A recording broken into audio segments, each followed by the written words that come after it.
have you with us today. My name is Jennifer Bober, and I work in marketing communications here at Renewal International. We're thrilled that you want to learn more about Parish Catalyst, and who better to teach you about it than John Poitevin, who is the director for Parish Catalyst. As you probably just heard Zoom tell you, yes, this webinar is being recorded, so watch your email and we'll send you a copy of the recording. And please, we are so happy to have questions, to answer your questions. So find the Q&A box at the bottom of your screen if you have any questions, and please type them in and I'll share them with John, or John will see them himself, and we'll go from there. So take it away, John. Thank you, Jen, and thank you for joining us today. And this is not going to be a really lengthy webinar, probably about half an hour, and hope to answer any questions that you have. And as Jen said, feel free to share them in the Q&A or in the chat box there, and I'll be happy to answer them. I want to start by just telling you a little bit about Parish Catalyst. Parish Catalyst, if you're not familiar with us, we were founded in 2013 by Bill Simon. And Bill Simon is a Catholic businessman, very involved in his parish in St. Monica, California. And his parish was so vibrant and it had such a huge impact on his life as a lifelong Catholic that he asked himself, why can't every parish be like this? And what could I do to help parishes be more vibrant and thriving? So he started by doing some research with great parishes around the country, interviewing over 200 pastors and parish leaders. That research went into a book called Great Catholic Parishes. There's still a few available on Amazon. This is not a sales pitch for the book. I think it's out of print, but in that book, they identified 4 essential practices that make parishes thrive. And so we started in 2013 with this research and created a process to help every parish do that. And especially in that area of forming people spiritually, making disciples, answering that question of, what is our mission? How do we accomplish our mission? And then is the way that we're trying to do that effective? Are we truly making disciples that have a vibrant faith life and impact the lives of others? So that's how Parish Catalyst began. But I want to tell you now about virtual learning communities, which is what you're here for. So I'm going to share my slides with you here and talk through it. Again, as I said, if you have any questions at any point, please just feel free to share them. Our mission is to encourage Catholic leaders to think creatively, act courageously, and renew the church. And what we've seen is that great leaders who really inspire people, inspire parish innovation and vibrancy, they consistently think creatively. They think of new ways to reach people, new ways to be the church. They act courageously. They take action on that, which change is always a courageous step. They're willing to take risks. They're willing to try new things. And through that, we see parish renewal. Now, the way that we do this and the way that we help parishes do this is in 3 primary ways. That's through webinars like this, on-site workshops where we come to parishes in person, and then lastly, learning communities, which you're going to hear about today. But if you're not registered for our webinar library, I encourage you. It's free. It's available through our website, parishcatalyst.org. And we have over 30 webinars on how parishes can be more effective at fulfilling their mission to make disciples. So I encourage you to check that out. What you're going to hear about today is a dynamic discipleship virtual learning community. I'll go into more detail, but it's 6 parishes in a cohort that meet 4 times over 18 months. And they do this to focus on making dynamic disciples. What is a disciple? How are we making disciples? And is our way working? And we constantly evaluate that in our parishes throughout this whole process. But in these cohorts, as we gather online through learning, collaboration, strategic planning, and accountability, which you'll hear more about today, parish innovation is ignited, producing measurable change. And I'll go into more detail in a minute about what these cohorts look like and how we run these meetings where you interact with each other. But I thought the best thing to do would be first answer this question: why Parish Catalyst? Why is this so important? Why is it helpful? And I want to answer that question by sharing with you some interviews with some of our most recent participants in a learning community based out of the diocese, the Archdiocese of Newark. But this learning community began online virtually, just like the next one is going to be. So let's go now and hear from three participants. The first one is a director of adult faith formation, and the next two are pastors. And let's hear their thoughts on why Parish Catlayst.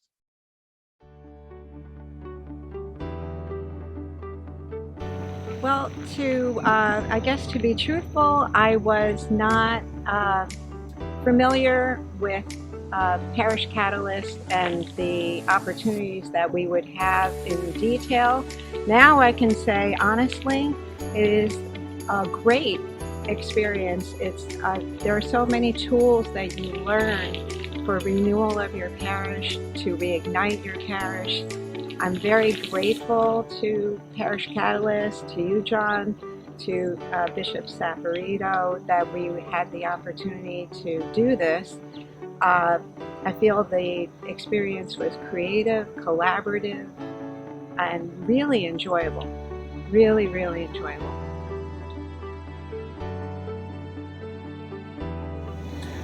I really like the collaborative part. It really improved our collaboration, being able to come to this and work together closely. We actually felt like we gave birth to this strategy. We thought we had the strategy originally, back when we started the first meeting, but it really evolved over the course of the last couple of days, which was really, it was a great experience to see how you can improve what you've already thought was very good, but we had learned so many more things that we could implement. It was great. It was really great. We arrived at Parish Catlayst right as I was starting out my assignment here at St. Pius. So the important thing for me was we were starting a vision statement, a mission. Why do we exist? How do we do this? And Parish Catlayst gave us the type of strategic thinking that was complementing the work that we were already doing. And so I think having Parish Catlayst walk with us and allow us to grow as we grow and to take the tools that we need to continue to do this, the timing was really perfect for us. I think that this certainly is helpful for anyone who's just going into a place, because you can bring this excitement with you and the tools with you and embrace it as a new way of thinking. But for any pastor, we're still in this pandemic. And so I think as we begin coming out of it, Parish Catlayst is a wonderful opportunity to say, let's try something new. Let's work on bringing new families in and to help people return. This is an opportunity for everyone. So I think the timing works for those that are in the middle of a term as pastor and those that are starting something new.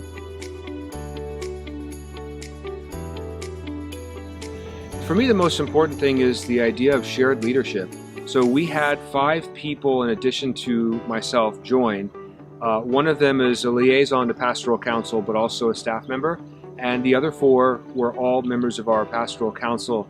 And so having this vision and the vocabulary and the ideas shared amongst many was the key thing for me, because everyone picks up different things and everyone has different strengths. And so feeling like you're invested in this together, it's much easier to implement as opposed to you doing this by yourself and then trying to go back to your parish that nobody's heard about it or has done it, and then trying to teach them. You can lose so much of that momentum. Well, after the first session, having been a priest for almost 20 years at that point, it was absolutely exciting and exhilarating. Went back to the staff and decided to take everything we learned from Parish Catlayst and really just sit down with the staff and say, okay, this is what we're going to do. But for me, the key was I didn't want it top down. So the 2 staff members that are going through it with me, they were the ones to conduct it with the rest of the staff. To make it kind of like a peer thing, to have ownership. I felt as the pastor, if I do it top down, it's like, oh, we have to do this, we're going to do it.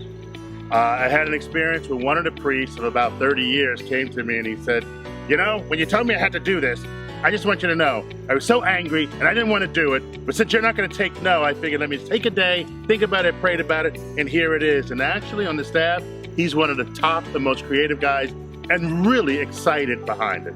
So yeah, we're really just pumped. The process, what I really liked about the process was accountability. You see, to be truthful, about 6-7 years ago, I had the staff give me a 5-year plan. It went in a folder and it sat there, and I still have it. And with the Parish Catalyst, because there's accountability to our facilitators, we have to do it. It also inspired me to have an accountability with the rest of the staff. It's like, well, wait a minute. We're going to spend time and creativity that we're going to be implementing. So because I'm responsible to the Parish Catalyst team, the staff is now more responsible to me.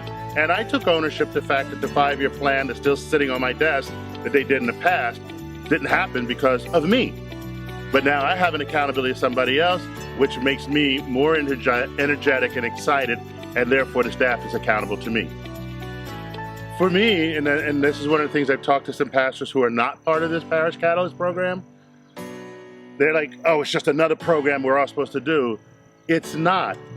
We're all going through the same experience, but each of our experiences are unique, and therefore we're getting what we need for our particular parish. It's sort of like a pastoral planning model, but what I need and what Parish X needs and Parish Y needs is different, but going through the process, each of us can focus on what we need.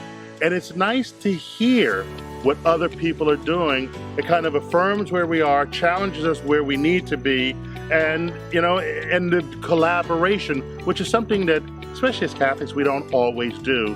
Each parish is in its own little silo, and part of Parish Catalyst is saying we got to break down the silos, but we also have to do it on a bigger scale. So the fact that everybody's here by choice allows us to connect more with one another and collaborate more. So when I was asked if I would consider doing this, I was like, yeah, well, reluctant. I said, okay, I'll do it. Then I was given the price tag, and it's like, I don't know if it's worth it. After the first session, and it was a video session, it wasn't even in person. After that first session, it was worth every single penny and then some. So the investment of time, the investment of treasure, and the promotion of talent, spot on and then some.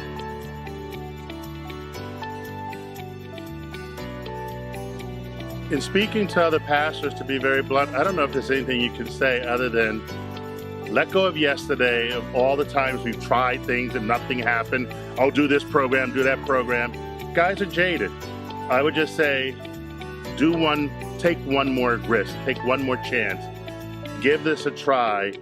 You have everything to gain, nothing to lose. And you know what? To be honest with you, if you got nothing out of it, call me. I'll split the cost with you. Right. Oh, I mean that from the bottom of my heart.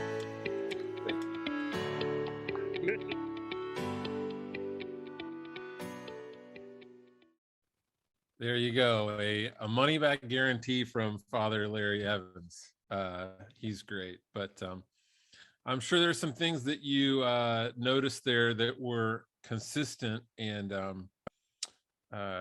especially this idea of accountability and collaboration, which I think are two huge things that make us successful in this.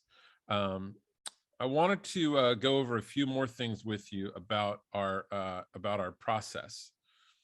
So let me do that now. If you notice, Father Larry said, you're learning different parishes are in different places. They have different needs. They have different things they're focusing on. And that's one thing unique about Parish Catalyst, is that it meets everyone where they're at. I want to emphasize further that Parish Catalyst is a process, not a curriculum. So it's not a prescriptive program that you're going through, where we're giving you a bunch of new things. Here's a book of things that you need to do and how you should implement them. Think of it more of a buffet, where we teach you about best practices. We teach you about principles for making disciples, give you a lot of different things that parishes are doing around the country. You learn from the other parishes in your cohort, and then you figure out what's best from your parish. But let me show you a little outline of how that process works.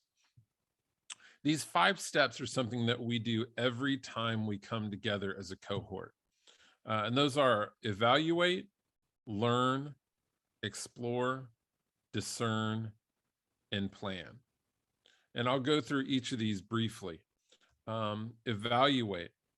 In order for us to have a honest perspective of where we're at, where we need to go, we need to create a baseline. We need to evaluate what's working, what's stuck, what's our biggest opportunity, what's our biggest question. This is a fast fire update, which is a evaluation tool that we use at the beginning of every session.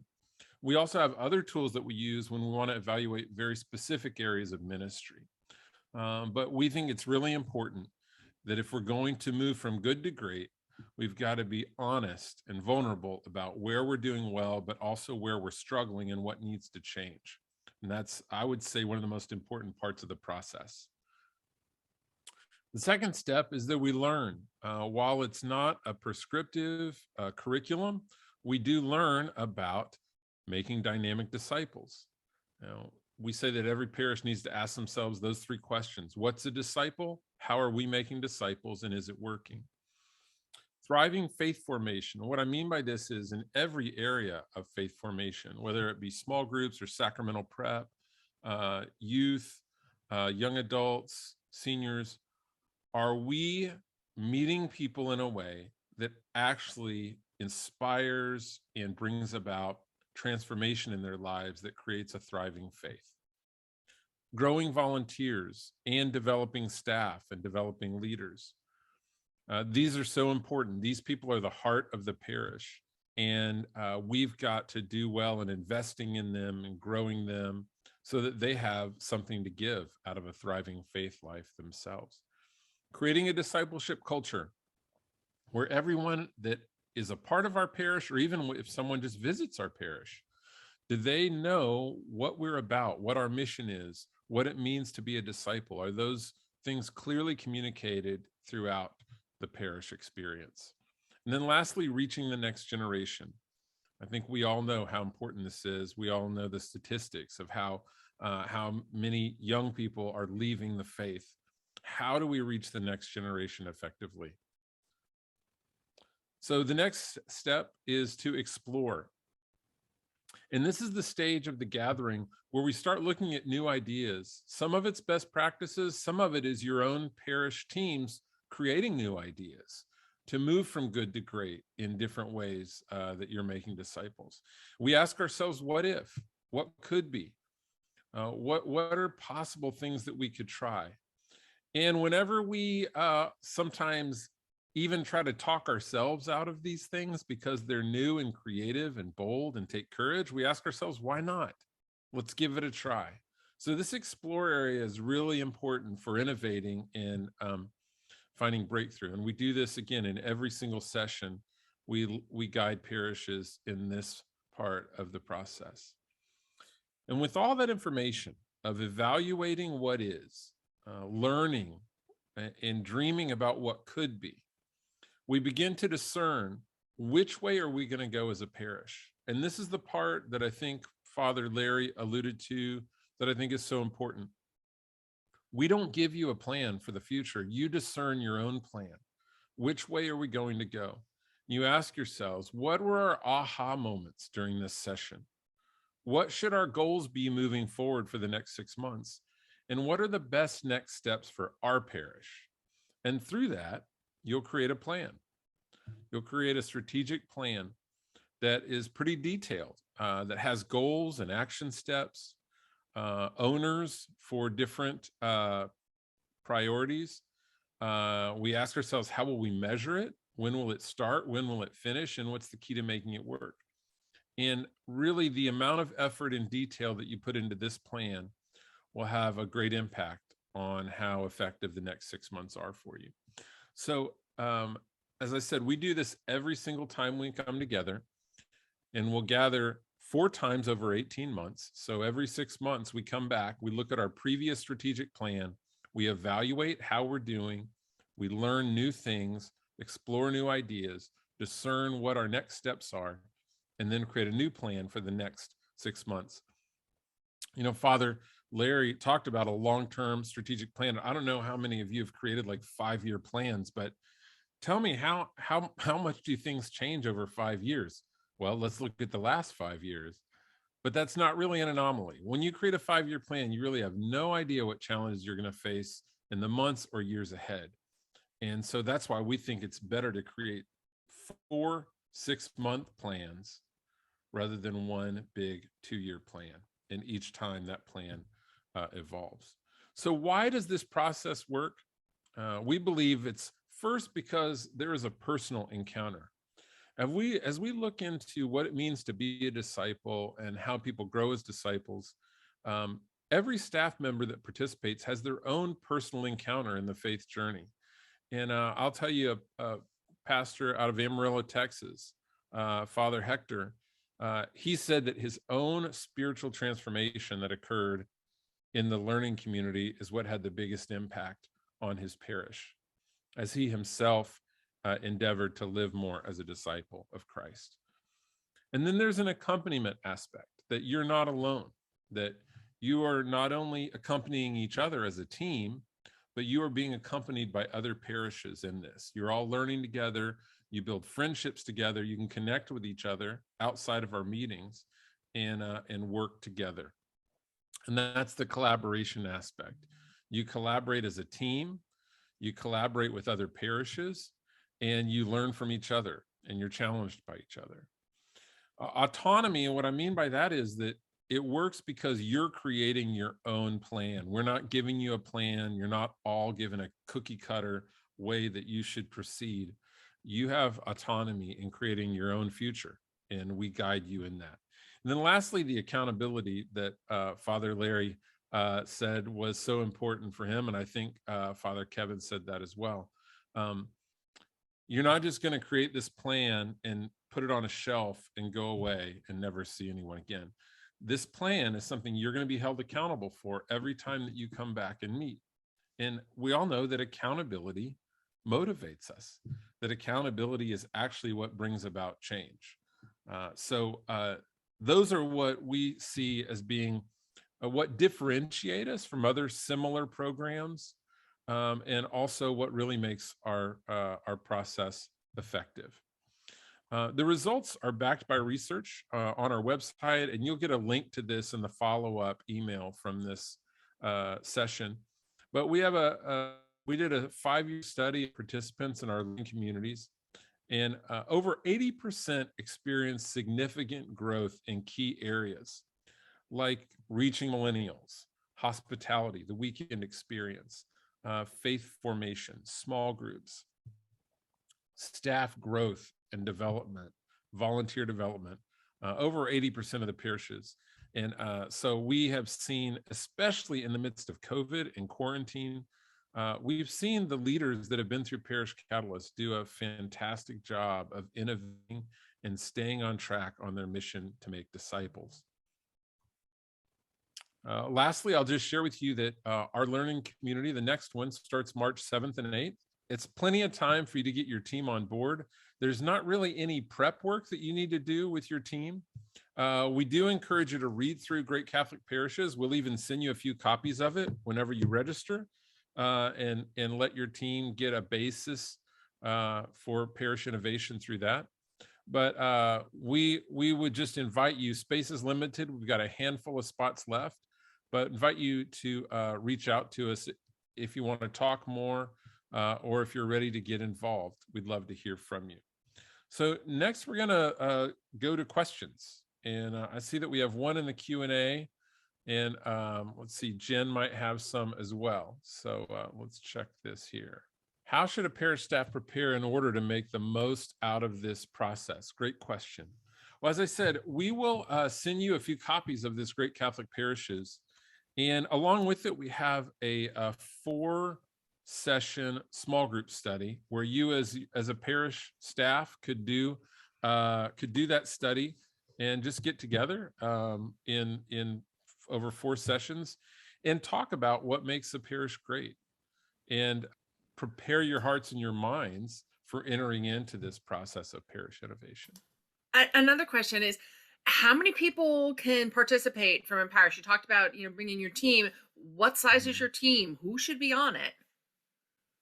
Great question. And originally these were done in person in Los Angeles. And through the process of COVID and people getting more engaged online, and also it's just way more cost effective to do it virtually, we've moved towards these virtual learning communities. One of the benefits of that is you can have as many people as you want participate. In the past, it would usually be 3 or 4 staff members, but now you can have parish council, you can have staff, you can have key volunteers.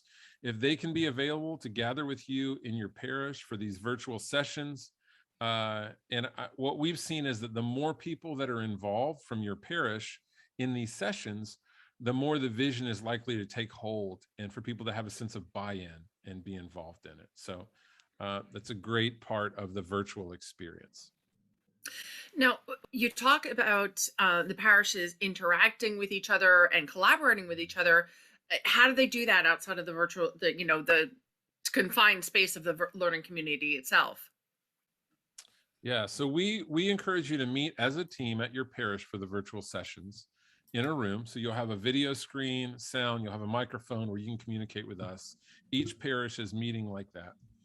But then what we'll do later on in the session is we'll have everyone on your team get on a personal device. It can even just be their cell phone with the Zoom app. And we will split you up and put you in mixed breakout rooms with people from other parishes.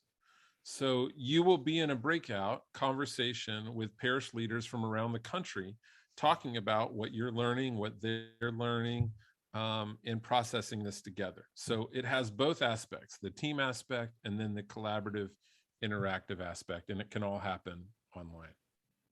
Great. So what kind of results do you see? What have give Well, us some great stories from some of your parishes. sure. I showed you the impact study that you can get through our website, or we'll send you a copy of. But what we've seen is we've seen parish staff begin to become united in vision and heart, to have a new vibrancy among the staff. We've seen them. I'll tell you one parish that did something that is really making an impact. They've really embraced our definitions of discipleship and what is a disciple. And we highlight these 5 areas that a disciple believes, grows, gathers, loves, and leads.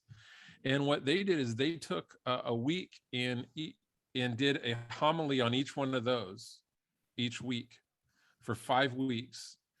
And they had a staff member share a personal witness to what that aspect of being a disciple means to them.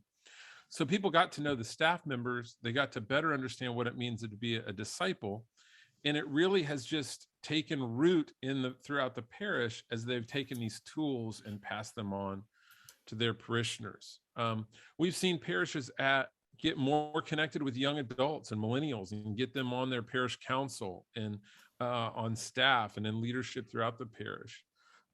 We've seen parishes that have gone from a maintenance mode where they were really just surviving to really having a sense of mission and having a vision and activating that within themselves and really beginning to grow and transform.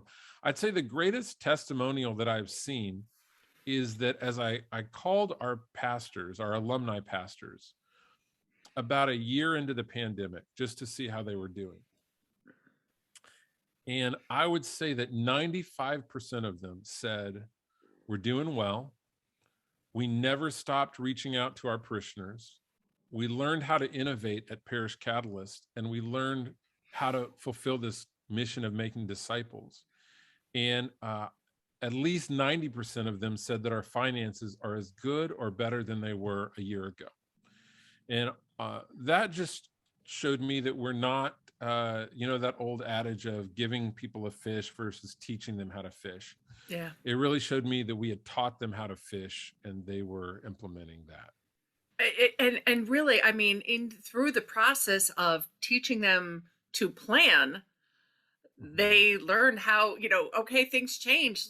We know how to deal with this. We know how to plan, and away they went. which is a great Yeah, thing. I would also say that everything that you get at Parish Catalyst, the exercises that we do, the templates that we use for evaluating, the videos, the teachings, all of this is available to you as a parish to pass on to your parishioners, but to also continue to use yourselves, not just on a staff level, but on a ministry level and on a program level. So it's all things that you can take away and use in other ministries. Okay, so you always got the nuts and bolts questions. Yeah. What about cost? And is it affected by the size of the parish? How does it work? The cost is $5,000 for the 18-month process. And you can split that into 2 payments at the beginning and in the middle.